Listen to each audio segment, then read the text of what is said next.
Great. And so, like I said before, so this today is going to span about having conversations around the impact and importance of COVID-19 in the midst of our conversations about environmental racism, because these are things that really impact the same communities in really harsh ways and things that we want to make sure really get addressed. And then we're going to move on to hear some community speakers talk about the environmental work being done in the community, as well as a conversation around some of the solutions and ideas and discussions that we had throughout the event series. So we're really excited to get started today. And so with that being said, I'm going to pass it over to you, Ken, and to let you start the COVID-19 video put together by the students from the clinic.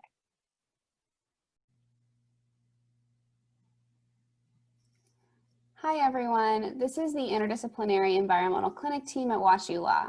I'm AK and I'm here with Callie, Ugbad, and Zach.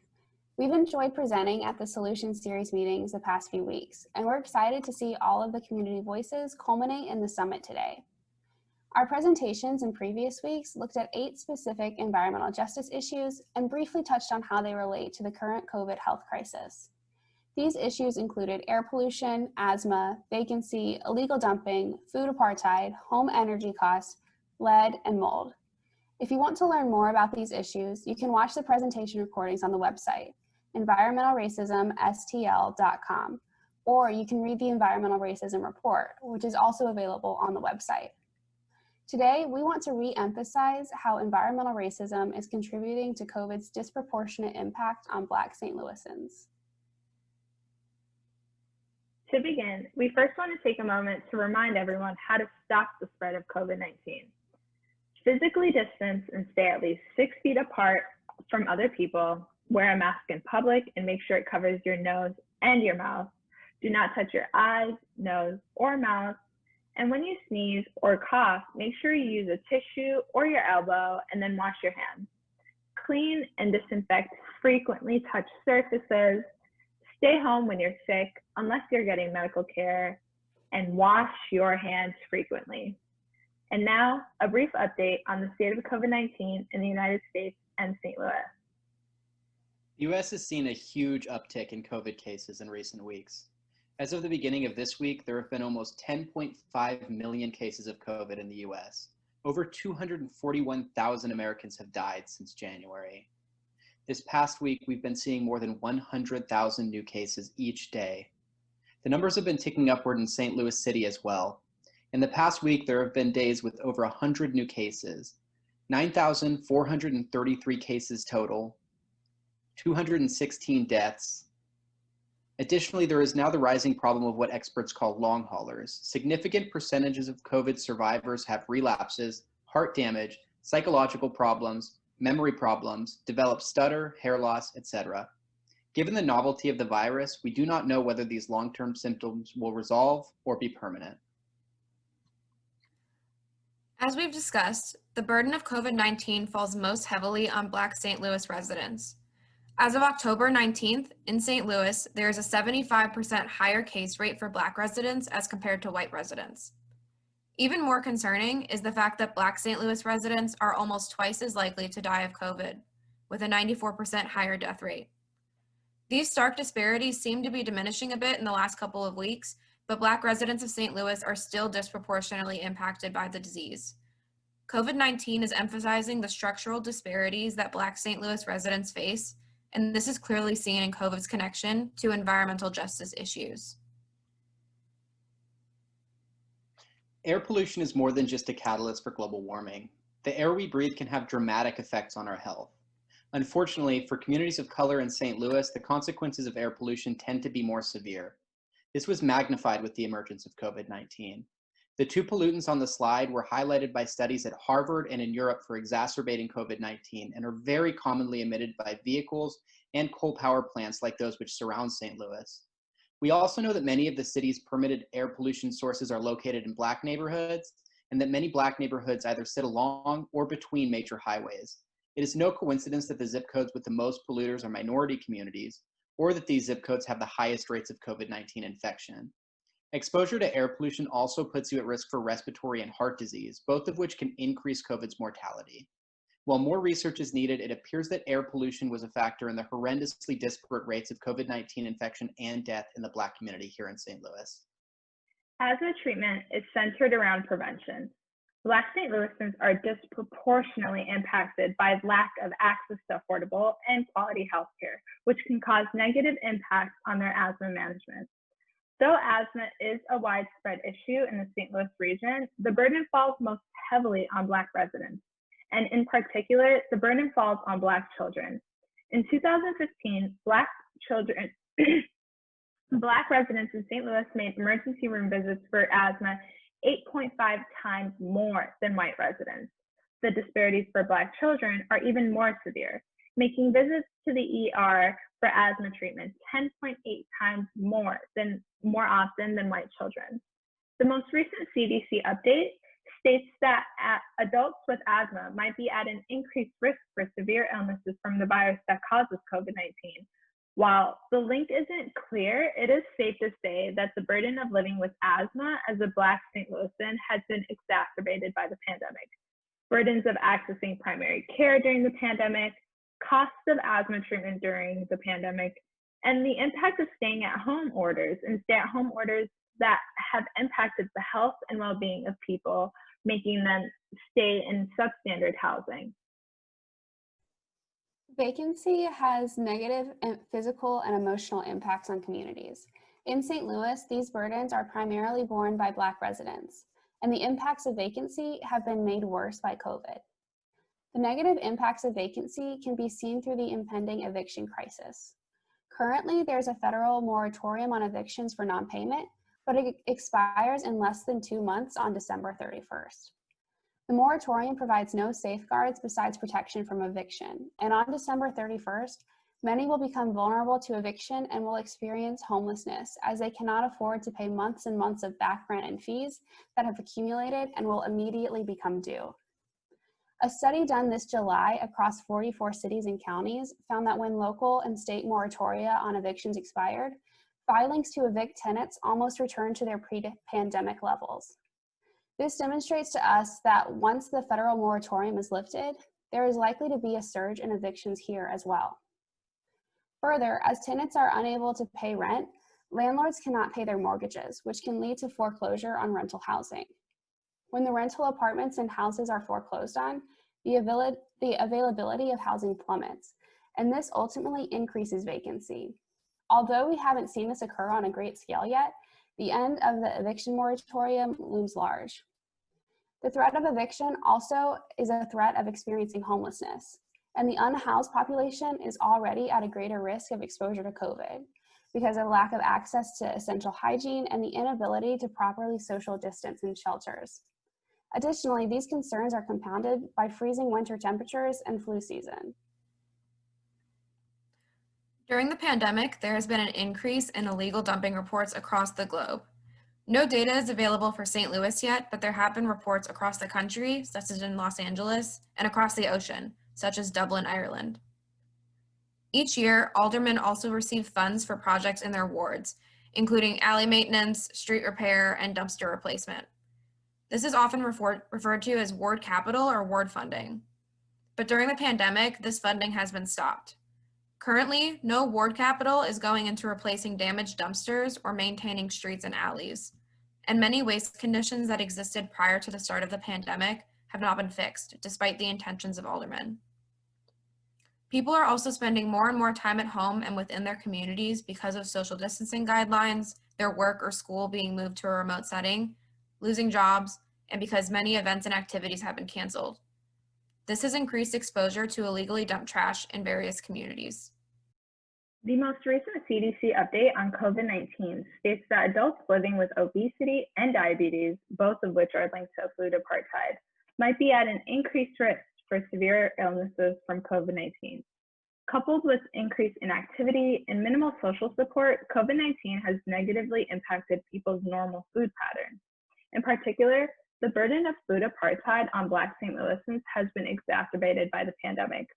COVID-19 has worsened food insecurity for many school children whose families relied heavily on school food programs in order for their children to receive healthy foods. Additionally, Low-income families have been impacted the most by the pandemic, burdening them with minimal access to healthy and affordable food and causing them to spend more in order to eat nutritious food. All of these factors continue to reinforce the cycle of poverty, forcing those who can least afford it to always pay the most. COVID has increased home energy costs for many, as people are staying home more to decrease their risk of exposure to COVID. A study on New York City apartments found a 23% increase in home energy use since the beginning of COVID. This increased use leads to increased costs, and low-income and Black St. Louisans face a higher burden of keeping their homes powered and at a comfortable temperature, as many are stuck at home with inefficient houses that let expensive AC and heat out through leaky doors, windows, and cracks. Those in formerly redline areas of the cities, which are primarily Black neighborhoods, face a higher burden as redlined areas are about 5 degrees hotter than unredlined neighborhoods across the nation. And this is due to having lack of access to green space and having a lot of concrete and highways and roads that absorb and radiate heat. And this makes it more difficult to cool down homes. And with staying at home, it makes it hard to stay active and healthy as there's that lack of access to green spaces and parks. I've included a link here to get help with home energy costs. Lead poisoning is associated with some conditions that make people more susceptible to severe COVID complications. For example, lead poisoning can cause organ damage, and some studies have associated it with cardiac issues as well. As we have mentioned previously, people are spending more time at home during the pandemic. This increases their exposure to problems like lead in their homes. Across the country, landlord and government capabilities to perform ongoing lead hazard inspections, controls, and abatement have been decreased because of the pandemic. This can be further exacerbated in situations where landlords are not receiving rent money and can't evict due to moratoria, and are thus refusing or unable to make the necessary repairs. Shortages in personal protective equipment may also lead to further delays in lead hazard repairs. And increasing numbers of tenants and homeowners are resorting to making interim repairs on their own without proper safe work practices and lead dust testing. There has also been a sharp decrease in pediatric doctors' visits during the pandemic, resulting in a decrease in blood lead testing measures. And finally, childhood lead poisoning can cause intellectual and developmental disabilities. The global pandemic has had a disproportionate impact on those with these types of disabilities. Many with these disabilities require in-home care, social interaction, and various therapies that are limited by the constraints of the pandemic. And shifts to telehealth and online education that many of us have been experiencing are inequitable for many in the disability community. Living in a moldy environment has both psychological and physical impacts on an individual.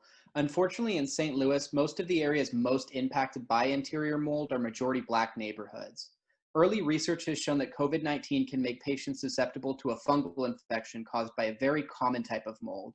This infection usually only affects the immunocompromised, but in some cases it has been found in up to 30% of patients with severe or fatal COVID-19 infections. The respiratory issues caused by or exacerbated by mold may also increase the severity of a COVID-19 infection. Not only is mold making COVID-19 patients sicker, but it has also forced many people to spend drastically more time indoors. For those living in moldy environments, this means more exposure, which can lead to more asthma attacks and other respiratory issues.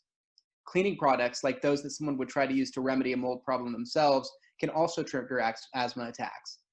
This is important because in this era of social distancing and isolation, many people may be hesitant to invite a stranger into their home to try to fix the problem, making it more likely that they try to fix it themselves. COVID-19 has dramatically changed the way we live our lives, and those living in moldy environments have felt this in a way that many others have not. To conclude, we want to remind you all to wear a mask and to physically distance. Thank you very much. Awesome. So claps, snaps, whenever you know. And thank you so much. I know some of the students, if not all the students, are on this call. So thank you so much again. Time and time again, you've given us so much great information at all these meetings, and it really, gave us a jumping off point for conversation. And I think, we need to continue to hit home how important it is to tie COVID-19 to this, because sometimes people might say, oh, why are you talking about COVID-19? We were talking about like environmental justice. Like, what does that got to do with it? But when you look at who it impacts and, you know, where it's hitting the hardest, and you see that those maps are basically always things that overlap. And so it's really important that we continue to have, you know, these types of conversations and continue to draw these connections and make sure that we realize that COVID-19 is going to impact every element of the work that we do, all of our various organizations, everything. So, and with that being said, so I want to move on to a time where we're going to have some community people join the conversation as well. So we've been focusing on COVID-19 a bit now, but we also kind of want to continue and focus on the community-based environmental work that's been done in the community. So we're going to hear from community members who either had attended our meetings and been a part of these conversations, or who we know have been out in the community doing this really important work as kind of a jumping off point before we start some conversation. And so I know that's another video that we're going to have to get queued to come up in 1 second. And I just want to give a quick intro to our speakers who are going to be speaking today. So we're going to be hearing from 4 people. We're going to first get to watch another video, and that's going to be with Janice Shepard and Leah Clyburn. And so Janice Shepard is a Southside Chicago native, undergraduate student at Washington University studying environmental analysis and drama, and an intern with the Missouri Sierra Club. They have been passionate about environmentalism and social justice from a young age. And then Leah Clyburn is the Beyond Coal and environmental justice organizer with Sierra Club, and was also such an instrumental part in working with the clinic on the report a year ago, and the beginning helping us with the planning of these events as well. And you see in the chat that Chris has put, we definitely want to see like where people are coming from, and you know, where, you know, what neighborhood you're in, because I think we see that all this stuff impacts all of us differently, different ways, especially in the areas we're in. So while we're getting this video queued up, if you can drop that in the chat so we can all kind of get a sense of like where we're coming from and how we're doing today. So Ken, when you're ready to get that video up, we can watch the video from Janice and Leah. All right, so hi everybody. My name's Leah Clyburn, and this is... Hi, I'm Janice Shepard. And we just want to thank you so much for taking the time to join us all here today and really discuss about the environmental racism report, and engaging in this way and providing your solutions and your responses to what's really going on around us. You know, we didn't start this, and we definitely going to finish it, and it's not going to be finished with just 1 or 2 voices. So all voices are needed. And Janice, sorry, love. Why don't you go ahead and kick it off? Yeah, I would love to. I've been really fortunate enough to be able to attend all these sessions over the past, like, I think month or so, all these community sessions about finding these solutions that we're going to need in the future, all these problems that are really affecting the St. Louis community, and especially affecting like disenfranchised communities, especially the Black and brown bodies that live in St. Louis. So I really love that. And I think the reason I was just so driven to go to that, and the reason I was just so happy to go to that, is because it was all about these community solutions. Like, that was the complete focus. Like, people from the community, people who have lived in St. Louis their whole lives, from here and there and everywhere, affected differently by these problems, but all coming into the room and say, like, we can be the source of these solutions. You know, it doesn't have to come from anywhere else. And I say, I'm a WashU student, and I definitely majoring in environmental analysis. And my experience has been that it's super difficult when you look for solutions from these, honestly, higher institutions and the people who have historically, perpetually, like, these power institutions that have created these problems. So I know I've been consistently frustrated again and again and again and again. Going to classes, learning about the things I love to learn about. I love to learn about the environment. I love to learn about social justice, but being really frustrated by people saying like, oh, we can't do it because of this, or we can't do it because of that. And the reason is 9 times out of 10 capitalistic, 9 times out of 10 it has to do with money. 9 times out of 10 it just has to do with precedent, people wanting to do what's been done before instead of flipping that on its head and come up with something completely different. And I think that's why I really value this experience. It was about coming up with something different and how we can be the source of that, which I think was super, super inspiring. It's super about empowering the people who are in the group to make a change. So I love that. Yeah, I super love that. More than that though, oh, go ahead. No, I was just going to tie in and feel like that's really important. That is very important. We can't do this just based off of an organization or one voice. That just makes you a target. So Yeah, I agree. Especially, yeah, it's like we're gonna be the squeaky wheel. We're gonna be like the feet pounding the pavement of thousands and thousands of voices who just completely refuse to be ignored. I think a real focus of this was to remember the power of the communities that we hold and the power that we hold as a community. Like, there's power in numbers. That's been said forever. That's got to be one of the oldest quotes in the book, but it's true. There is power in numbers, just like there's power in knowledge. And something else I super loved about attending this, and super love about the people who are attending this right now and seeing this, is that the purpose of this is to educate. We have the environmental racism report. We've all seen it. We've all looked at it, and from that is what we're creating here. It's just about solutions to the problems that we've seen and recognizing them, but also recognizing how to combat these, like from the grassroots, from our own backyards and our own communities. So I think that's super, super powerful. yeah, and just to piggyback off of that, as an organizer, I've been doing this for over 10 years, and Dr. Kim from the People's Institute had said that that the most successful franchise in the world is poverty. And it's because it's intentional.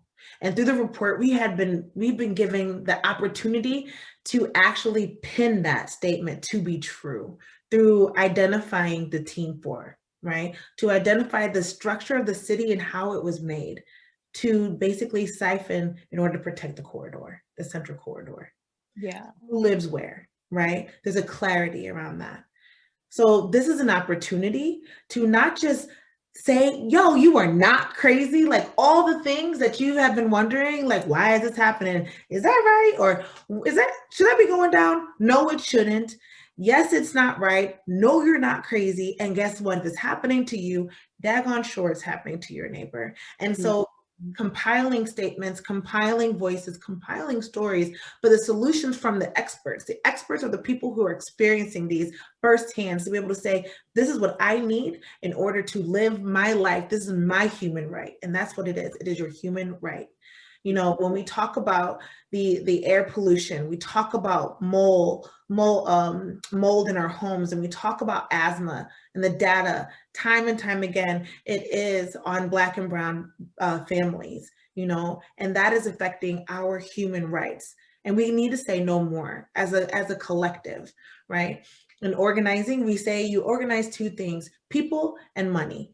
And I wouldn't mind having some money, but I ain't got that. So organizing people is right along the right thing to do, right? And honestly, that's where the power comes from. That's where sustainability comes from. When we talk about switching to renewable resources, I want to leave you with this key factor, right? What we identified through the EPA, right? The EPA has a calculator. You can look this up yourself. And what we found that it would take up to 2.25 million cars, registered vehicles in Missouri, that would be equivalent to the number of CO2 emissions from all of Ameren's coal plants. So let's break that down. Let's be very clear about this. In the state of Missouri, we only make up half of that. That's the least registered, right? Now, I know we got some aunties and uncles who got they got 5 vehicles that date back when before we was even thought about, right? Memory lane. But we're not talking about that. We're just talking about facts and numbers. So everybody in Missouri would have to stop driving. Then we'd have to go to our neighboring regional cities and states to be like, look, y'all got to stop driving to even get close to the 2.25 million cars. So that would be that. And we'd have to all stop driving, period, point blank, to reduce the amount of harm that all of Ameren and their plants have done. So that's one answer, right? And that'll mess up with all other things which we've addressed in the report that ain't gonna suffice. Like, how are people gonna get to work then? And how are we gonna deal with the backlash of asthma that currently exists? And how are we gonna get people to the hospital? How are we gonna get people to school, right? So we have that, or we have everybody shift to electric vehicles and get the city to invest in more solar panels in a short time span, right? Because we got to flip it fairly quickly to get a larger response in order to equal out what is going on with Ameren, or we just get Ameren to shut down their coal plants and divest from the use of coal, reduce their CO2 imprint, and actually get us to a healthier environment for all of us for the long haul, right? So we can do this. Do we need solar panels? Yes. Can solar panels answer our questions, our desires, our needs today? No. How do we do this? We do this by collective voices, right? We do this by lifting up our real stories, right? And this is possible, and we've won before, but it takes all of us coming together and being like, no more. So Yeah. I welcome you all to this event. I'm so grateful for you, Janice, to be joining us in this fight. You know, ain't nothing like fighting with another sister. And let's get this. Let's get this. Let's win this for all of our families and for our future. Thank you. Oh, thank you so much for that video, Janice. I'm so excited that we're going to get to hear more from you later. And Leah is just so fantastic. And I forgot I had more I wanted to say about Leah before she spoke. So I want to quickly say it after because of all the work that she's done. That's so amazing. So for those of you who don't know, Leah Clyburn is an activist and organizer that advocates for the advancement of the underrepresented constituents, fighting for social, economic, education, environmental, and justice for all through a spiritual lens. Leah's focus includes community-based building, education, and leadership development. Her personal and professional experiences have enabled her to effectively advocate for families from all demographics and assisted her in leading our state in raising the minimum wage and democracy reform during the 2018 year. So Leah is a fighter and has done so much for the community. Currently, Leah is the organizing representative with the Missouri Sierra Club Beyond Coal National Campaign, in which she partners with community leaders and local organizations in addressing environmental concerns throughout the state in relation to our everyday lives. And then Leah, along with other leaders who are on this call and who aren't on this call, I've been working with WashU's St. Louis Interdisciplinary Environmental Law Clinic to produce the report and then to continue and work through all this. So wanted to make sure to put that out there because Leah has done so much amazing work. And even though she wasn't able to join us today, she's been such an integral part and we're really excited to have her. And I feel so fired up by everything that we just heard in that video. So thanks and snaps again for that. So next we're going to move on to our next community speaker, Mina Arya. And so Mina is the campaign director for Uprooted and Rising, a movement focused on replacing corporate control of our food system with food sovereignty. Mina also organizes locally with the St. Louis Palestine Solidarity Committee and Resist STL, and we are so incredibly lucky to have them on this call with us today. So I'm going to go ahead and pass it over to you. And thanks so much for being here again. Hey everyone. Thank you so much for having me. So I'm Mina. I use they, them pronouns, and today I'm gonna just be talking a little bit about food sovereignty organizing in St. Louis. And so, like Madison said, I organize with an organization called Uprooted and Rising, and we're fighting to transform our food system from one dominated by big food corporations to one owned and controlled by community. Uprooted and Rising consists of local chapters across the colonized United States, including one right here in St. Louis. We just started. DM me if you're interested in getting down with us. And each of our chapters participates in a coordinated national campaign. And so we have 7 ongoing active campaigns right now. I'll just name a few. Our campaigns range from cutting university food service contracts with Aramark, Sodexo, and Compass Group, which are the big 3 food service companies, stopping the investment of university endowments and land grabs in the Global South and the American Mississippi Delta, blocking the marketization and distribution of genetically engineered salmon, and building mutual aid networks based on direct sourcing from local BIPOC farmers. And so Uprooted and Rising is led by people who've been historically marginalized by the food system. Many of us are descendants of people who've been uprooted from our homelands by colonization and capitalism. We see the legacy of that uprootedness and displacement today right here in St. Louis. In this current moment, thousands of people in our city are facing eviction and displacement. Our growing unhoused community has faced exponential displacement as encampments have been continuously evicted over the past several months. Meanwhile, St. Louis police are fully funded and armed, free to arrest, free to kill, free to terrorize our community at their will. Lyda Krewson and Governor Parson have openly welcomed in a flood of federal agents and military-grade weaponry through Operation Legend. And all of this has happened on stolen land. We are on stolen land. And so I'd like to talk briefly about the necessity of food sovereignty organizing in the city, very much informed by the report the organization sponsoring this put out. Really enjoyed the piece on food apartheid. It's spot on, the perfect snapshot of what our food system looks like and those most vulnerable in it today. And so a couple things three main lessons I wanted to note and how we should be approaching this organizing in St. Louis. First off, at its core, food sovereignty is about collective agency and community resilience. It's also about economic autonomy. So we have to invest our resources in Black and Indigenous farmers and growers in order to build up the infrastructure that is needed to feed our community at a mass scale. We don't have that now. Instead, folks are forced to buy fast food and, like outlined in the report, buy non-nutritious foods from convenience stores and small markets.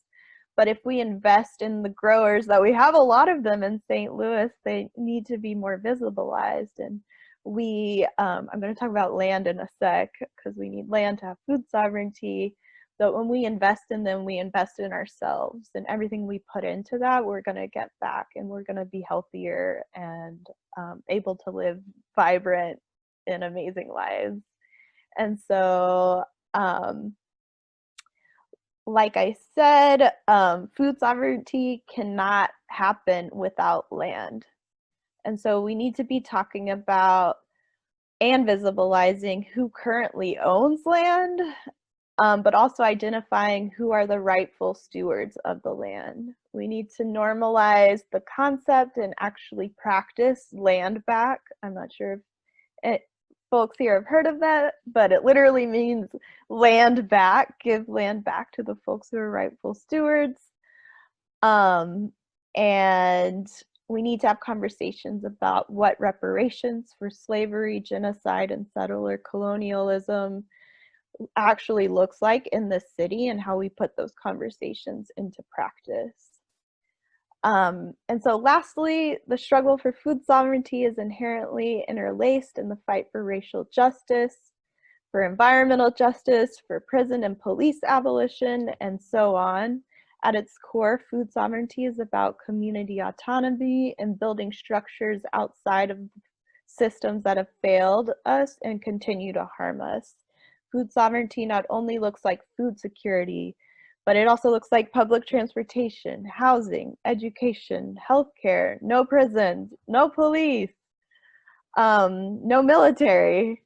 And so it looks not only like tearing down these broken structures, but also, most importantly, building something in its place. Through food sovereignty, we can literally build the world we want to live in and we want our future generations to live in.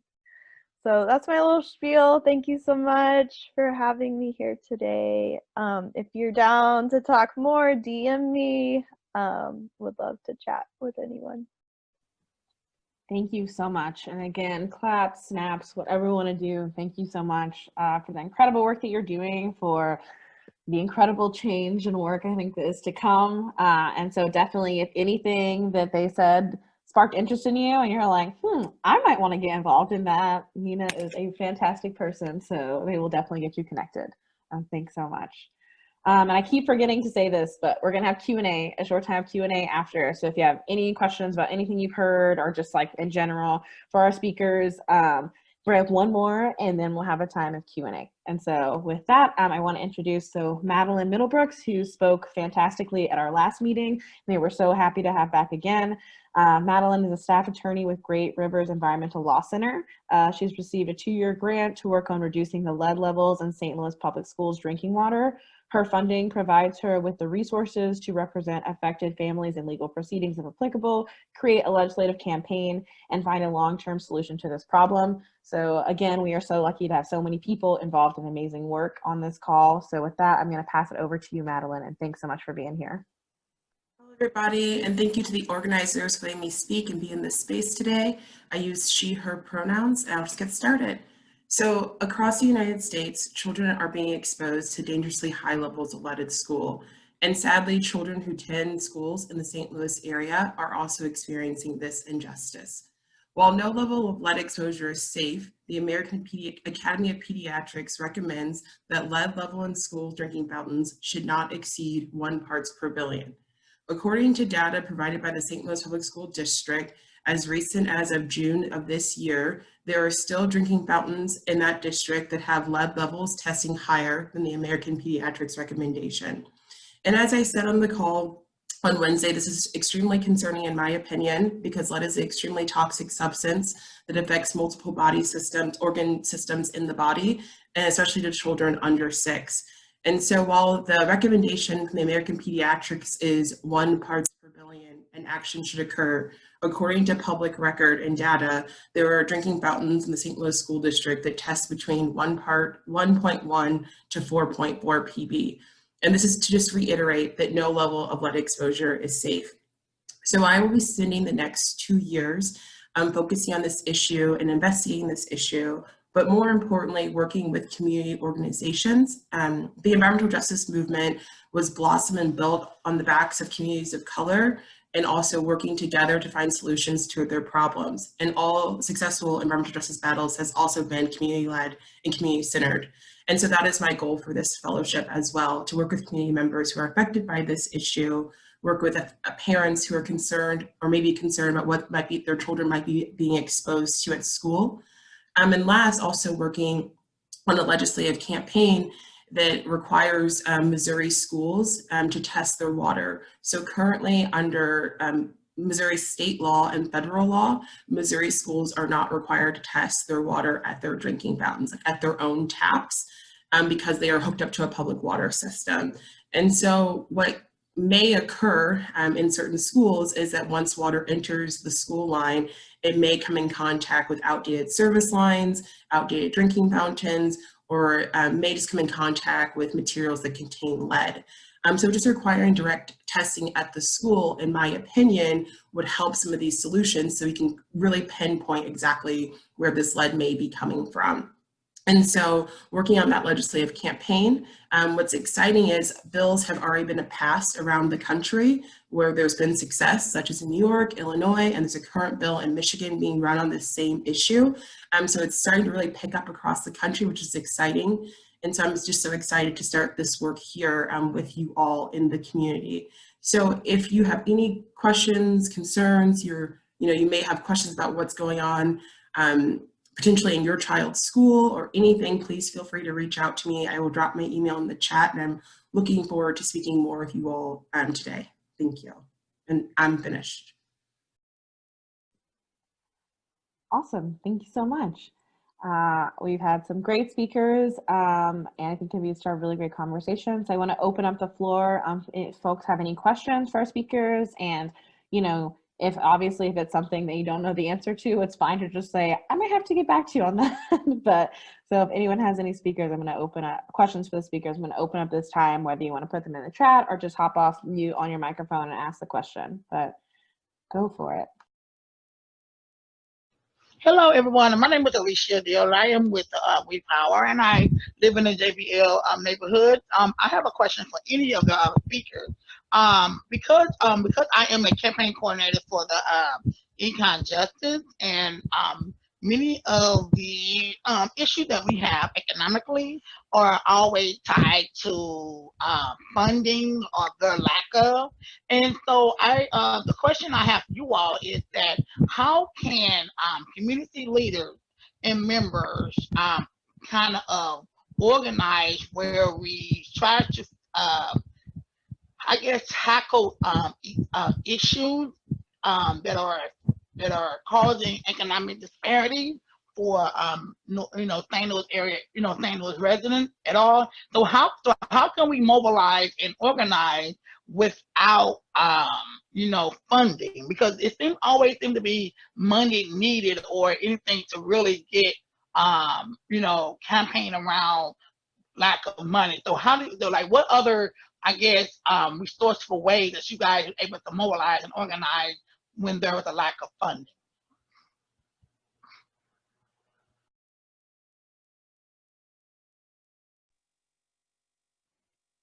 Thank you for that question. And I think that is a real question.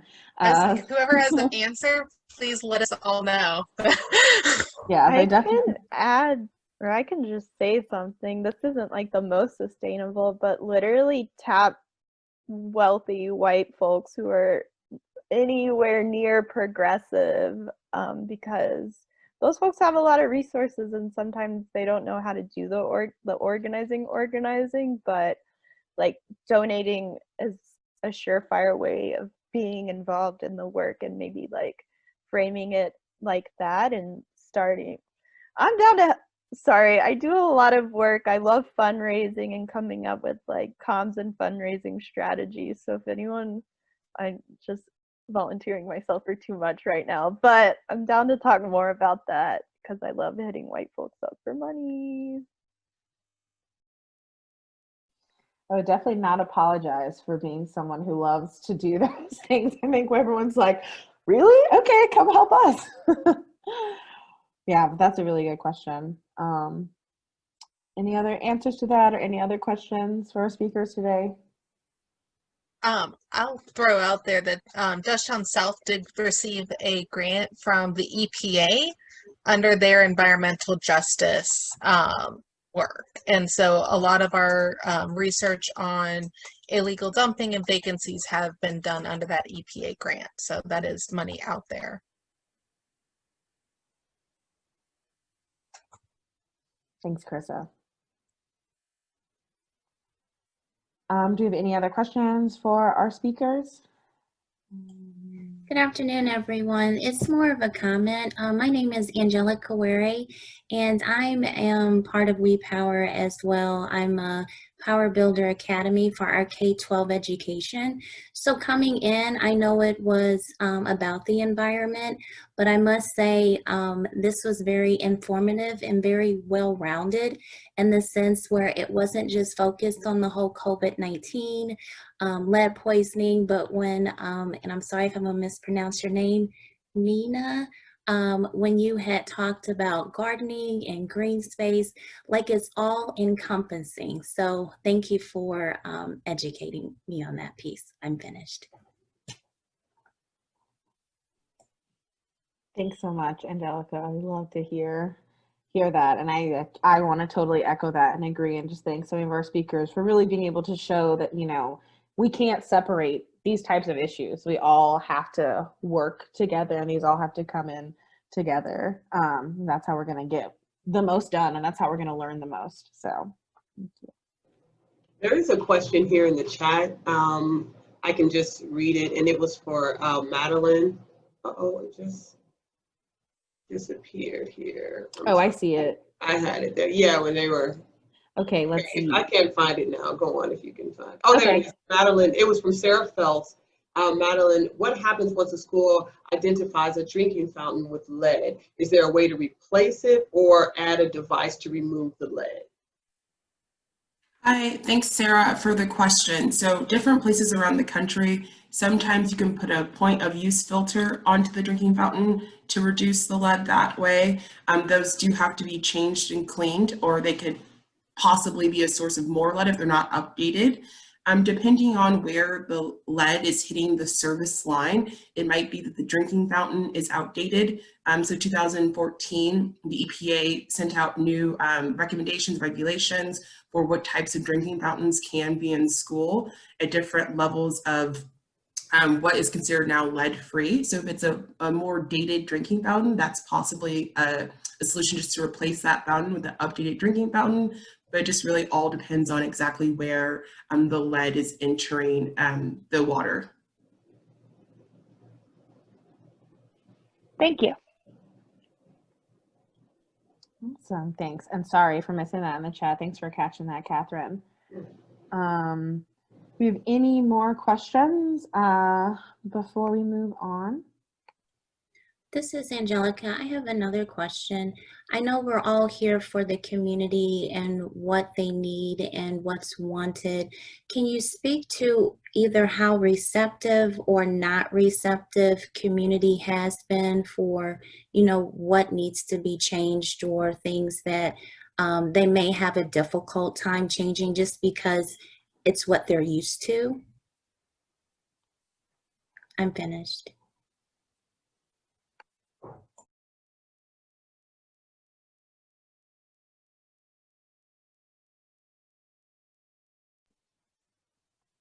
I can hop in for just a little bit on this one. I think this is something we experience with like all sorts of campaigns and everything. I didn't mention earlier that I'm one of the organizers for the Close the Workhouse campaign, and I know that for a lot of people, you know, even just the idea of like closing a jail or doing this felt hard. Like they knew necessarily they didn't want it, but they didn't know why or how to do it. And so it very much got wrapped up in the idea of a campaign around reimagining what real public safety looked like. And it's not just about closing one jail, it's about taking the money away from funding a failed arrest incarcerate model and using that money instead for the community for things that actually make us safe. You know, job training, education, housing, food, things like this. And so I think like that's, you know, kind of a frame in which you're able to help people move, maybe organizations and people who didn't realize they supported closing the workhouse on its own when they see it in the bigger context of like what it's all about are able to kind of get on board. And I think like, I don't want to speak for Madeline or, you know, or Janice, but I don't know if you all have seen this in the work that you've been doing, but just that once people realize it's more than just one thing and it's kind of like connected to something bigger, that's a lot of times a point where you can kind of agitate them to get involved. And I can speak to that a little because I was actually in St. Louis and I've had campaigns. Even when you deal with something like the census, which is the campaign that I think a lot of it is really just about education and people just not really knowing or understanding. And, you know, to be fair, right now in this time of the pandemic, I think I'm not going to say that people aren't interested. I think that sometimes there's a sense of apathy where people get used to things being the same way and they just, you know, get bogged down with fighting it. But right now people are in like survival mode. And, you know, asking someone to come to a summit or an online meeting when they're really worried about how they're going to get the next meal or, you know, how the kids are going to get educated. I think right now we may not have a good indicator of the interests of the community because there's so many other things that people are doing just to try to survive right now in this moment. So I think it is important to people, but that's why those of us who are in like a position of privilege right now because we are able to get online, we are able to come to these things. We have to fight for our community. We have to fight for the people that we know are not in a position to fight right now. So that's my stand. Thanks. And Maxie, I think you had a question you wanted to ask. Yeah, can you hear me? Yes. Cool. So when companies want to spend as little money to make the most amount of profit, that the cutting cost a lot of times is like environmental cost or like not properly demolishing a building.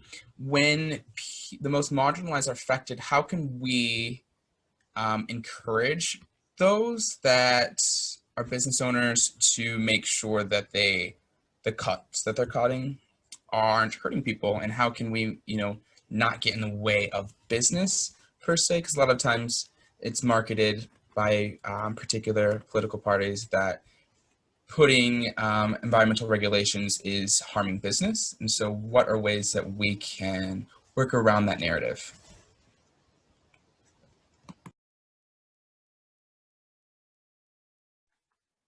In my opinion, oh, excuse me. In my opinion, when it comes to like businesses and holding them accountable with the power of the people, I think it all comes back to a PR standpoint and explaining to these businesses, you know, as this country is slowly starting to understand climate justice, racial justice, and what that means, that it would damage their bottom line almost if they did not come to terms with this reality of what's now slowly finally starting to happen in the United States. I know there are some academic writings about basically how places need to start training their workers about diversity and inclusion, because as we move into a more diverse world, it's gonna hurt your bottom line not to make these places inclusive for a diverse workforce, and it would hurt your bottom line. So just moving that rhetoric of, you know, they're out there to make a bottom line, right? Like you said, Maxie. And so just saying what ways that could actually hurt that bottom line if they don't adapt to this new age. I've seen that be just an idea. I've had maybe some success there.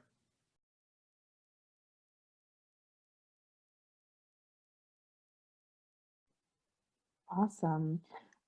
Nina or Janice, if you have any last things before we're going to move into our next session, where we're going to dive kind of more into a conversation around more specific like solutions and recommendations that we kind of gained from the conversations we had at the meetings, as well as came from policy recommendations that the WashU students were able to put together and then kind of bring to us as well. So any kind of last parting thoughts before we head over into that section?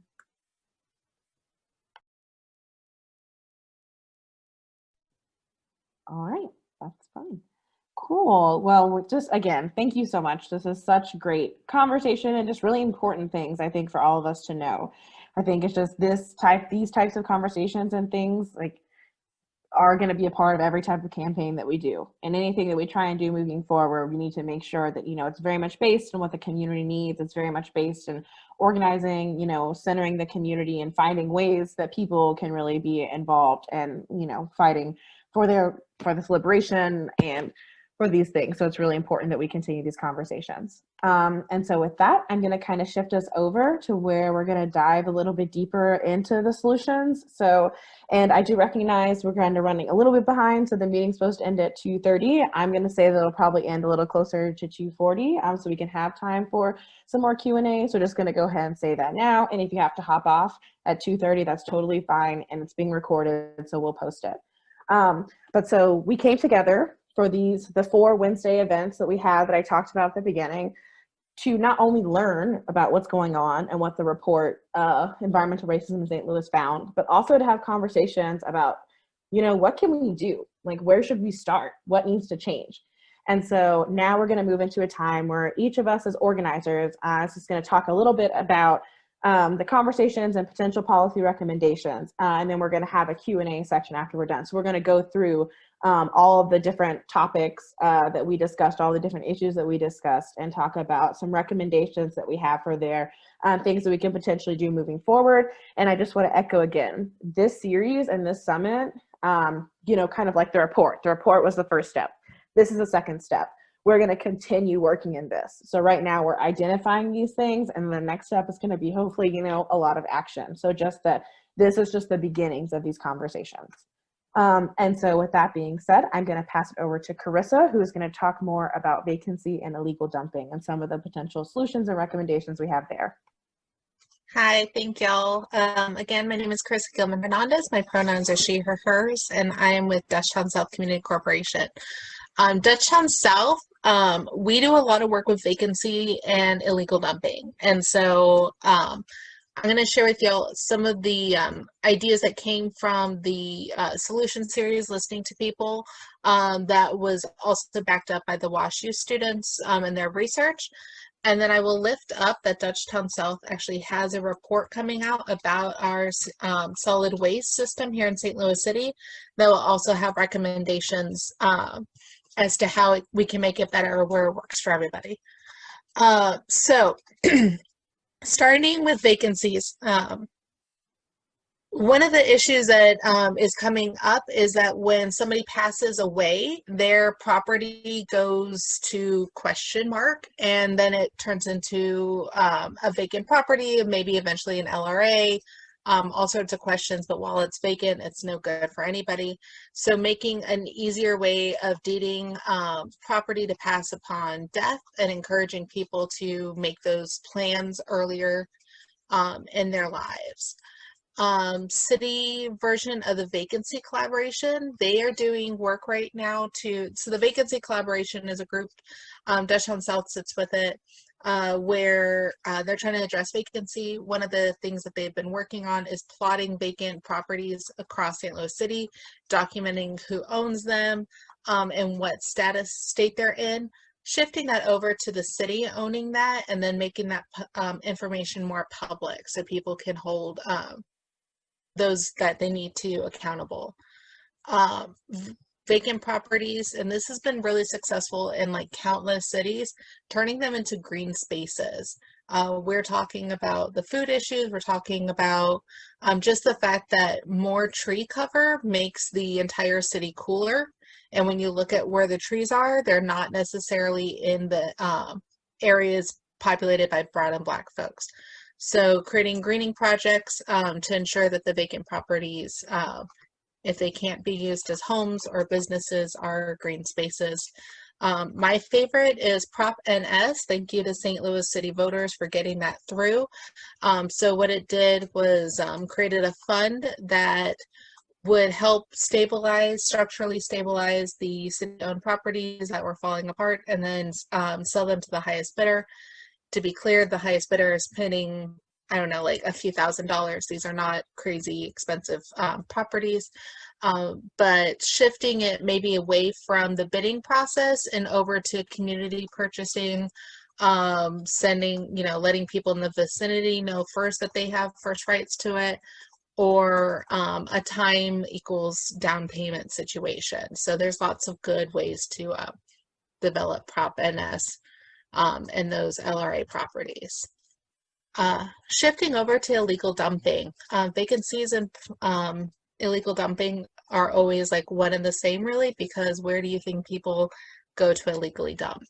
And so the answer is vacant properties a lot of times. So one is right now, tire companies and contractors who do like building and demolitions,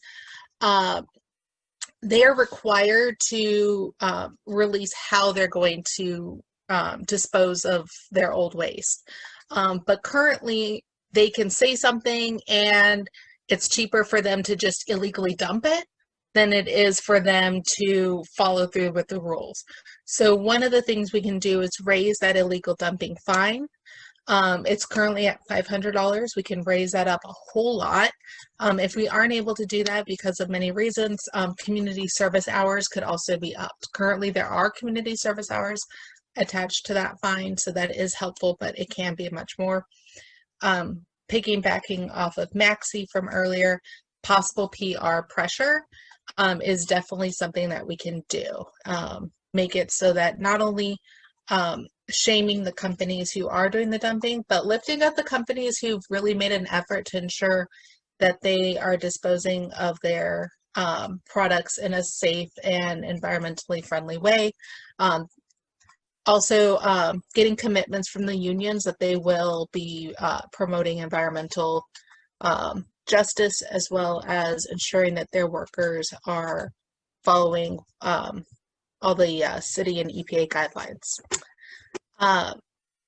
The questionable one that I am on the fence on, if I'm being like very transparent, is enforcing of the illegal dumping laws and statutes, how we go about that. With enforcement does come the question of a police force.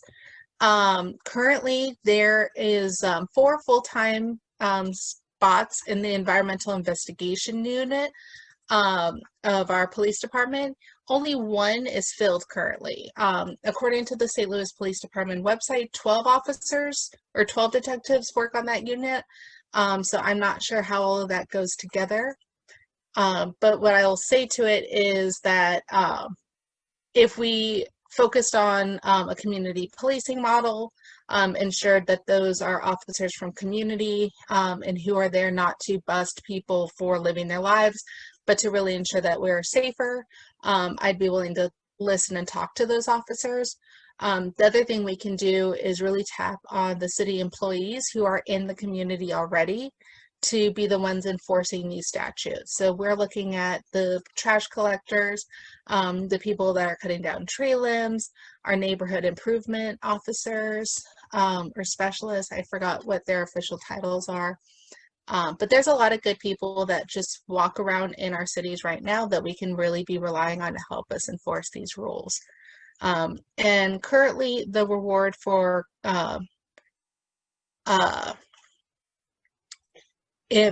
turning in somebody for illegally dumping is $100 reward. If the fine's $500, the reward is $100. You know, I think that's fairly comparable, but if we're going to up the fine by a good bunch, we can definitely up that reward as well. So that is all from me. Thank you. Thanks. And I see, thank you so much, Krista, for that. And I know we're going to have a time to answer like questions like at the end of all of us presenting. So I see that Tashara had asked in the chat, are police really necessary for enforcement of illegal dumping, which is I think something that we discussed, you know, even more in that meeting. So I think we can like, I'm going to like hold, unless you want to answer that right now quickly, Krista, I think we can hold on to it. I mean, my general policy is, are the police really necessary? Not particularly. I think though that if we have a budget for 4 spots and we can fill those 4 spots and we get people away from drug enforcement and pulling people away, like this at least is a focus on keeping our communities cleaner and safer and move them away from just pulling people over because they look suspicious. Awesome. Well, thank you so much for that, Krista. I'm going to pass it over to Catherine to talk a bit more about some potential solutions or recommendations around food apartheid and high home energy costs. Hey, everyone again. And I just want to, I'm not sure if everyone was able to participate in any of the previous solution series that we had when we had the conversations. So I just wanted to give a little bit of recap. First, I'll just deal with the high home energy costs and just want to throw out some numbers here. And just to say that nearly 50% of all low-income households, and that's 46% of Black households in St. Louis, face energy burdens that are more than twice the citywide median. I mean, of the 48 largest cities, St. Louis ranks 6th highest for energy burdens on Black households. And a lot of that is contributed to poor housing quality, which includes just energy inefficiency, and that contributes a lot to these high energy burdens.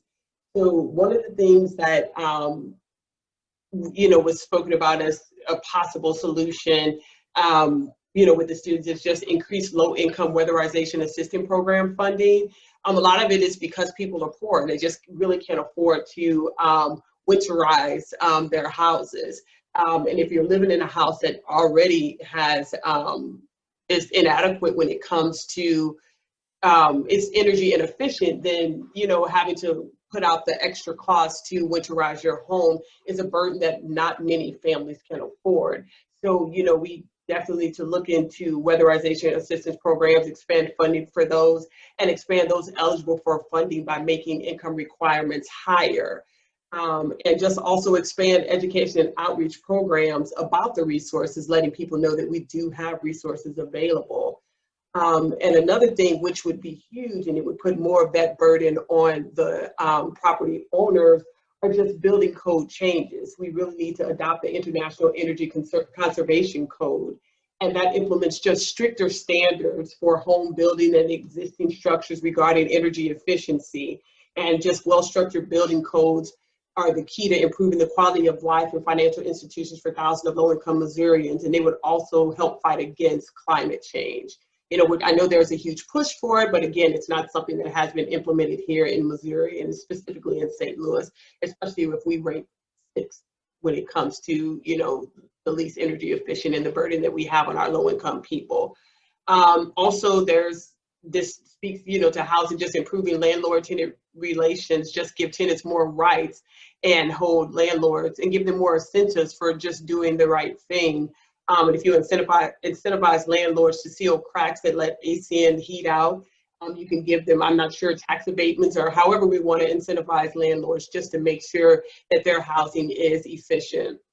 And that's going to help everyone, because if it comes down to paying rent or paying for the gas, that's not a choice that homeowners or renters should have to make. And also just when it comes to high energy costs, just do community check-ins. In the cold months and the hot months, just make sure that we check on our most vulnerable people. We can offer space heaters and fans, something that can assist in, helping them stay warm. Or helping them stay cool in those hot months. And we know that community check-ins, they won't decrease home energy burdens. They are short-term solutions that can help manage the negative impacts like heat strokes and death, or living in households that's too hot or too cold because of high energy burdens and inefficient housing. And just speaking to how it's going to relate to COVID, if we go through another shutdown and the children are home, the children aren't being able to go to school and they're not able to be cool or be warm, so the kids will have to be home in cold houses. It's just something we really need to think about, how we're going to deal with, this winter and this pandemic. And if we can just move really quickly to just food apartheid. And food apartheid in St. Louis is largely due to two factors. There are a few grocery stores and markets with fresh food in majority Black parts of the city. And it's also difficult for people to reach more distant stores because many do not own cars, and we do have a poorly serviced public transportation right now. And what we can do is we can improve access to reliable transportation in low income and minority neighborhoods. And we know there was a push a few years ago to try to get something done with, the Metro bus, but, they do seem to cater to the corporate areas, just making sure, people, get to work, or people, can get back and forth. But we're speaking specifically to coming into the areas where people can make, runs to the grocery store just to be serviced more, so they don't have to walk so far. And also we can create tax incentives for healthy food stores to open in primarily low income and minority neighborhoods. And that would give people more access to fresh fruits and fresh vegetables if we had that, and increase funding. And I will say, and we hadn't spoken about this, but Mina did speak about this. And I thought that it was great that this was one of the things that they spoke about, just increase funding to community-run gardens and food co-ops to expand into neighborhoods with low healthy food access. Also speaking about giving some of that land, back, see if we can work into that so people can have, more land and more access to have community gardens. Increase government subsidies to improve purchasing power spent on the purchase of fresh produce and fruits at farmers markets and healthy food grocers. And also just, again, create community gardens in all of those vacant buildings and those vacant lots that we have that Carissa spoke about, using some of those as community gardens. And that's good food access, and that reducing the environmental impact of high vacancies as well. So we can pretty much kill two birds with one stone on that. So that's what I have. If anyone has any questions or concerns, we'll definitely deal with those, but I am finished. Awesome. Thank you so much, Catherine. And again, I just kind of want to echo, since I said that this is like the beginning of these conversations. So as we continue to partner with our organizations and with the clinic, like we're going to hopefully be able to put out like more recommendations and like have like more tangible things. And we're hoping to be able to have some more of those at the in-person event. But so just know that like, this is a lot of information that we're like kind of talking through, but in the future, this will also be in like other tangible forms for y'all to have as well. But thank you so much, Catherine and Carissa. Those are both like really great, I think, combinations of what we talked about and the recommendations. And so I'm going to toss it over now to Maxie to talk a bit about mold and air pollution. Hi, this has been such a great presentation. I'm just so happy to be a part. The speakers are great and everything's great. Everything's great. So when we look at molds, things that we can offer as recommendations is like designate mold as a substandard housing condition. A lot of times, a lot of people are just putting up with mold. And, you know, if we can normalize the fact that that's not something that we have to put up with, we can shift the social narrative of maybe we can have mold-free houses. And this can be extended to moisture issues such as like leaky housing, leaky roofs, ceilings, basements, etc. We can also like look at the laws that enforce landlords to be accountable and make sure that we have those laws be actually holding them accountable as far as whenever we're making houses or putting houses up for rent, making sure that these houses are reaching that standard. And there are punitive measures that we can put in force. Of course, we're looking outside of police, and we're looking at a community without police, ideally. And so that would be other enforcement agencies. When we're looking at the actual filing for this, we have to make sure that filing for complaints for mold is easy and accessible for those that are subjected to the mold. So making sure that the wording is accessible, making sure that the documents are accessible, and that people can understand how to file these complaints themselves in a varying of language acquisition skills that they might have. And that brings us to air pollution. And so, a lot with air pollution kind of is parallel to mold. So it's going to be increased monitoring and really shifting that social standard of what is acceptable for people to live in. Right now, there are 29 monitors in the city, but only 4 are active, and only 2 monitor pollutants are likely to have the greatest impact in the city. So most of the monitors don't work or don't do anything. So we have to make sure we look at these monitors, make sure we're properly monitoring the air quality. And we also have to look at outside of the house, actually inside of the house, and provide HEPA filters for people's homes. And this can help filter out pollution. And one way that's really fun and helps with beautification of the city is planting more trees. Trees really help with filtering out air pollutants, and they also make the city look nicer. So those are a few ways that we can combat air pollution and mold. Awesome. Thank you so much, Maxie. So we're almost done. We have 2 more. We have asthma and then lead poisoning. So I'm going to pass it over to Janice to talk about some of the solutions about asthma, and then I'm going to end with lead poisoning. So take it away, Janice. And again, we're so excited to have you here, and thank you for your awesome video earlier. Yeah, of course. I'm so happy to do it. This is so exciting for me. So thank you guys so much. I can't wait to talk to you guys about asthma. It really relates a lot to what Maxie just said in terms of like getting these solutions that are actually going to help us. It has a lot to do with exactly what Maxie said, substandard living. People are living more than what's in their homes, but also what's outside of their homes. People are living near Ameren's coal plants, and that's polluting the airs and making full of microparticles and making it really dangerous, increasing the risk for young children who grow up in these areas, obviously, and that's something that needs to be fixed. So one of the solutions that was proposed was finding someone to be accountable, really. It should be landlords who are accountable for these conditions that they ask people to live in. And people should know that things like mold and indoor allergies are problems and real health problems, especially if we're talking about St. Louis, a community where there is such a great health disparity, and there is such a great disparity in like access to healthcare. So those things are really important. And those things would also be solutions to smalling those disparities would all be solutions to this problem. People should increase funding to schools so that when children go to school and they have to go see their school nurse, the school nurse knows how to handle an asthma attack, or knows the triggers of asthma, or knows that this child is in a risk group because of where they live or anything like that. Increasing funding to these communities is super, super, super important, but these should also increase awareness, especially. We have the responsibility of making sure people who are affected by these problems really do have the language and have the words to speak about how they want to be represented. One of these things about this in particular, this community-driven solution program, is just like how important it is that people themselves who are being affected by these problems then have the language and have the motivation to, or I guess not motivation, but resources, more importantly, to speak up. So we're talking about increasing funding. We're talking about tenants being responsible for the conditions they make people live in, but we're also talking about stricter building codes that are going to prevent occupants from living in unsafe and hazardous homes. So those are all super important, and people shouldn't have to visit the hospital again and again and again because they're dealing with the asthma problem. We should have sufficient data available to the public about what those triggers are and how those can be treated. And those are just a couple of things that came up at the WashU, but at the WashU, oh, I go there too. Sorry, but yeah, those are some things that come up, and there's great community solutions, and I think one of the most important ones is that education and letting people know what they're at risk of and how to combat that.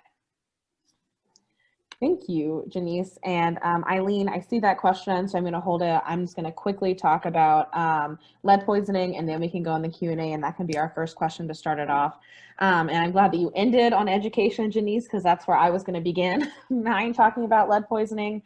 So I think like at our meeting, we had really great presentations, and even presentations with pictures about like how lead paint looks chipping on a wall versus like how other types of paint that don't have that toxic lead look when they're peeling off. And a lot of people in my group, when we were talking about it, were like, I didn't even know that that was something I can look at or can tell just by looking at. And like thinking back, a house I used to live in must have had lead paint because it chipped like that.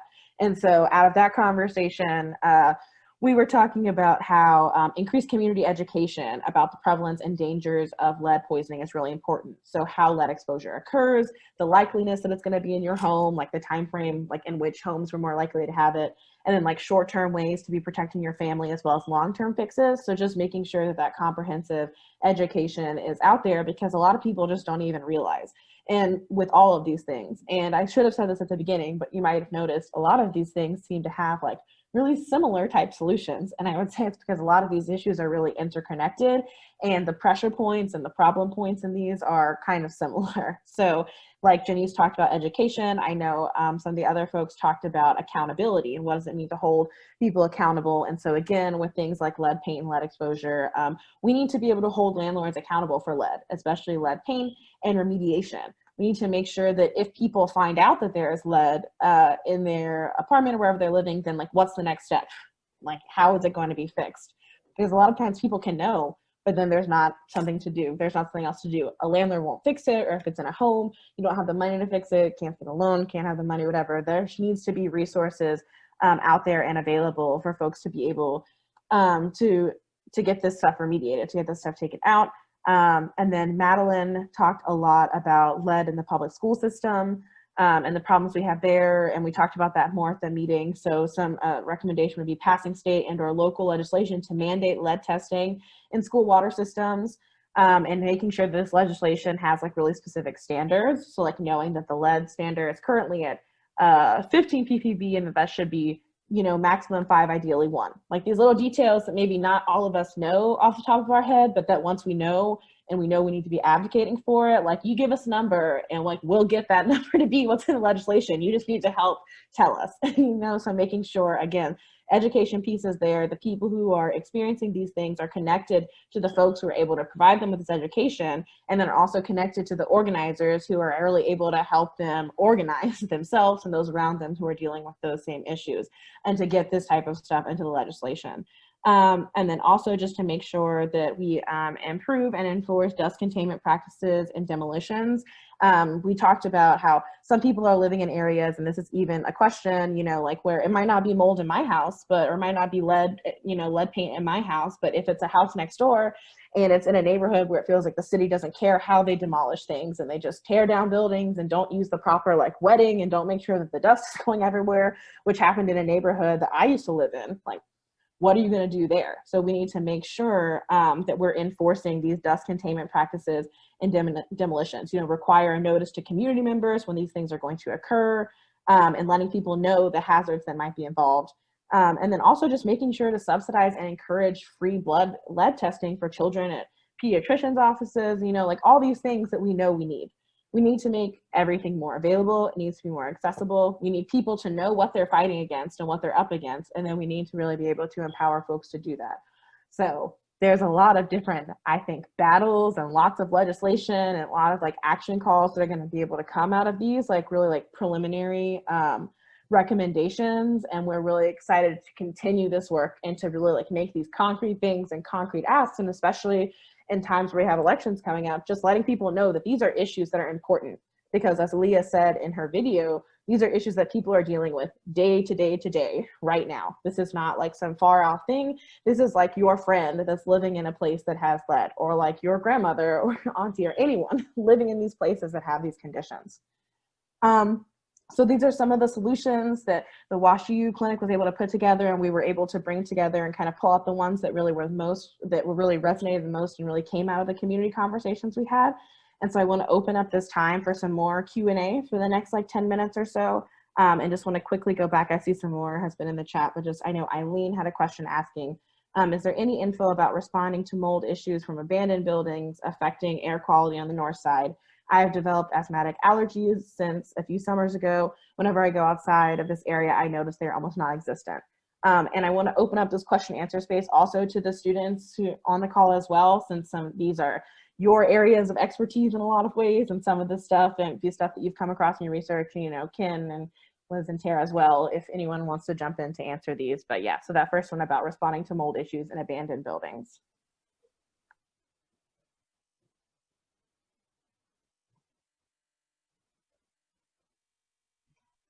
I don't know if I have a great answer to this question, but I'll try. The answer may be that it depends. There's been a lot of talk about demolitions and how that's done and some of the risks associated with that. But if you have a building that's in such a deteriorated condition that mold within that building is causing health effects on people just in the neighborhood around it, that might be a building that needs to go. And then it's a question of how do you get that on sort of the list. So, you know, the city, there's more buildings in the city that potentially need to be demolished than there are resources to do that. But it needs to be brought to the city's attention. There's different ways to do that. Probably talking to neighborhood safety officers is a good way. If it's not quite that bad, if it's a building that can be saved, and obviously we want to save as many buildings as possible, if it's been abandoned by the owner and that's the reason that it's causing these problems, there are legal tools available in Missouri to allow, for example, like neighborhood organizations to file lawsuits against the owners and actually take control of a property, fix it up, you know, make it livable, make it habitable, make it livable, get tenants, you know, whatever in there again. And in some cases, ultimately to be able to get title to that property so that they own it. And then it can be, you know, rented out or sold, you know, or whatever. So there's a couple ways that you might deal with a problem like that. Just a couple thoughts on that. Awesome, thanks. And I thank you for putting in the chat, Callie. I hadn't noticed that our mold focus person did have to hop off. So, but yeah, if anyone else has any answers for that, and then also if anyone has any other questions.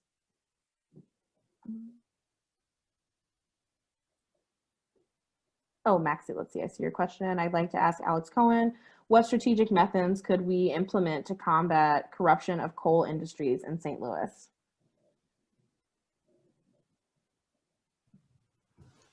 Oh God, Maxie.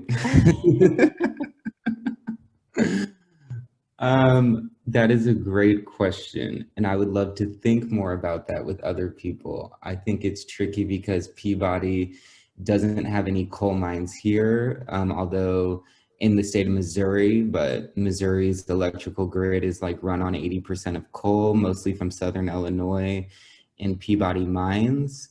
But yeah, there used to be big resistance to Peabody and Arch Coal in solidarity with the Appalachian people where mountaintop removal happens. And yeah, it'd be interesting to talk about that with others. Awesome, and thank you for letting us put you entirely on the spot like that. Really appreciate it. All right, do we have any other questions, closing thoughts, really anything? Again, just want to thank everyone for being a part of this summit today and joining in these conversations, conversations that we really want to continue having. And I see that Anna has a question, and then also maybe one in the chat. So Anna, go ahead. It's not a question, but I guess just like a closing remark that I guess I would add is I think all the solutions given are really, really great and definitely things that should be looked into that definitely have like tangible impacts that could be made. And relating to kind of like areas that aren't in the greatest shape, for example, looking into like Superfund, brownfield programs like with the EPA, making sure that like the grants given to those are like the support for that is actually being like allocated.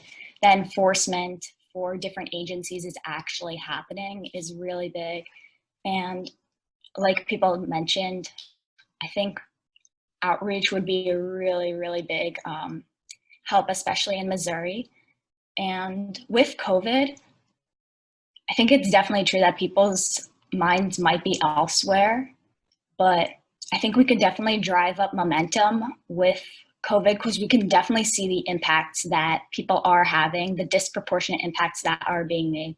And I think we can really use that as like a driving force to kind of like bring emotion into the equation and kind of like reach out to people's pathos. I also think supporting like plaintiff-driven like litigation, climate litigation would be really important. And advocacy groups, as well as kind of just reaching out to elected officials. I know that Missouri is a red state, and I don't really want to get into politics. And so I know that action towards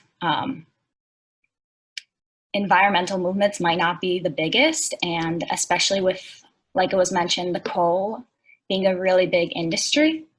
I think reaching out kind of more to other states or the United States as a whole could really make a tangible impact. For example, I know New Jersey, there was movement to get funding for like water, for example, like lead in water towards the like national problem. So reaching out like in total could really help as well.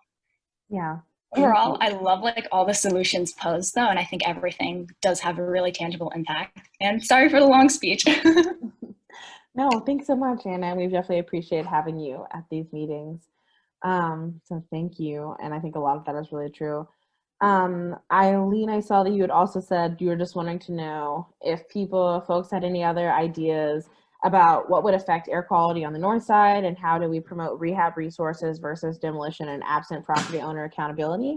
I will speak to that for just a second because I used to live in Old North St. Louis, and which is an area that has a lot of Paul McKee lots and lots of vacancies and lots of things that are falling down and being destroyed, but that also kind of has a little bit of revival and rehab going on there. And like that when I was first living there, I was excited by all of that and it was really great, but something that I also realized is just that like having access to those, the funds to do that sort of rehabbing type work, being able to get all those grants, being able to have those sort of neighborhood associations is great, but that's not always the most accessible. A lot of those people who are able to do that amazing work are homeowners in that area, and majority of the homeowners in those areas are not Black and brown folks who who have lived in that area and those communities for a long time, but maybe who live in rental properties and who are a bit of a more transient population that don't necessarily have the time or the investment to be able to always be a part of these meetings that are in spaces that don't necessarily feel like they're for them, but also just are kind of not, that are really inherently inaccessible. So it's like, we know that money is there, but how do we make sure that that's also getting to, everyone in those areas, all those areas in the communities, so that, I love Old North. And I love that there's a few streets that have these really beautiful rehab buildings that have been, and a lot of it been turned back into some more affordable housing options. And I love that. How do we make that accessible for all areas in the north side? And how is that beyond a couple of streets that are doing great? And I think that's a question that I don't have an answer to yet. I'm hoping to figure out more. And that I think a lot of it's a lot of education and a lot of just, bridging those accessibility barriers that some of us are able to meet that others aren't. And so that's kind of my thoughts on that just from being in that area. But would also love to hear from you. If you have any thoughts or anything you want to share, but also no pressure, do not want to put you on the spot.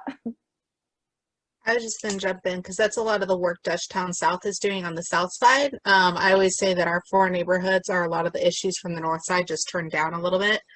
And so we have the high vacancies and the properties that are beyond salvageable. One of the things that we can be doing to ensure that we don't lose the authenticity of our neighborhoods is that the houses that replace those be comparable in their density. So if a four-person unit is being demolished, then it needs to be replaced with a four-home unit, two-home unit, one-home unit, and ensuring that the building materials, at least on the facade, match those building materials and style of housing from around there. And there is the community development or corporation on the north side, who I can't think of their name right now, do a lot of work with that. And I can get that info for you as well. But they one, are doing a lot of work in trying to organize people to rehab those houses or have them demolished safely, and also ensure that they are replaced with comparable buildings if they are taken down, or if somebody buys 4 plots and they want to build a a house that just won't match at all, they'll work with that owner until they come to a community approved solution. Thanks, Krista. I think we're both reading this comment. Yeah, sorry. It's just like committee woman Norma Walker. I appreciate that feedback, just because like the energy that it goes to, like, you know, going after McKee, it just seems ridiculous in opposed to like empowering people to become first-time homeowners versus all the incentives the city gives to developers, and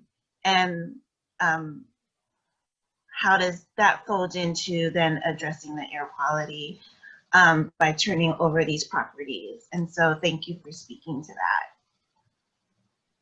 that. Thank you. Well, I know we're hitting a little bit past the 2:40 that I had said, but this has been such fantastic conversation that I do not care. So I want to put a call. Any last thoughts or questions before I kind of bring us to a close? And I'm trying to cycle through both of the screens. Maxie, did you have something? I do. Okay, so, this is the end of our solution series and a summit, and I'm just wondering how we can get people still connected after this, because, we still are combating all these horrible issues. So how can people get connected? How can we stay friends? What a great question. So if someone can drop the website URL while I'm talking about it. But so we've set up a website. I say we, the students at WashU have put together a great website, environmentalracismstl.com. And that's going to be where we hold a lot of this work and these conversations and what's coming next.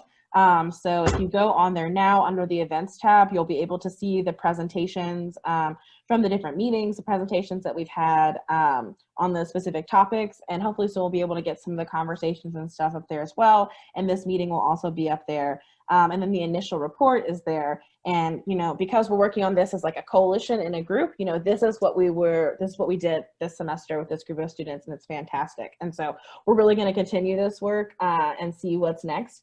And so if you are looking on that website, that's like where we're going to have all of our updates. But I mean, the biggest thing that we know we want to do is these aren't just going to be recommendation conversations that we have right now in this meeting. These are going to continue. These are going to become concrete recommendations that we put out. They're going to be concrete recommendations that we're going to put out that we hope people know are really important issues. And we hope that candidates and other people know that, these are just issues that people care about because it's what people are really living in their day-to-day life.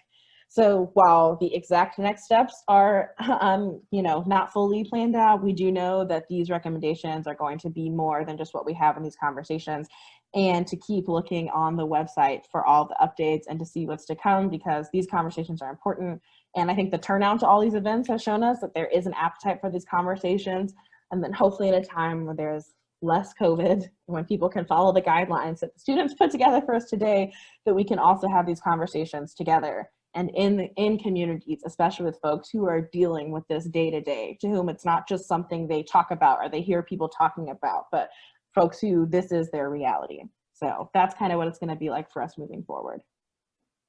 I just wanted to speak really quick. I know one of the community members were saying, how can we be involved and do things when we don't have the resources and we don't have the money? I mean, this is something that we have like 4 organizations that are backing, and we don't have much money, but this is something that all of us can do as organizers and the community to work together to get substantial changes. So anyone that wants to be a part of this, we're always looking for community input. I mean, we want to hear from the community so we'll know what the next steps are. So please stay in touch and stay involved, because we can, get things changed. I'm finished. Thank you. Well, I just dropped the sign-in form one more time in case anyone here has not signed up, because this will be the best way to keep informed with us. And especially when things are coming up or we're about to meet folks, these are the lists that we're going to go to first, especially folks who were here and a part of these meetings and were able to join us.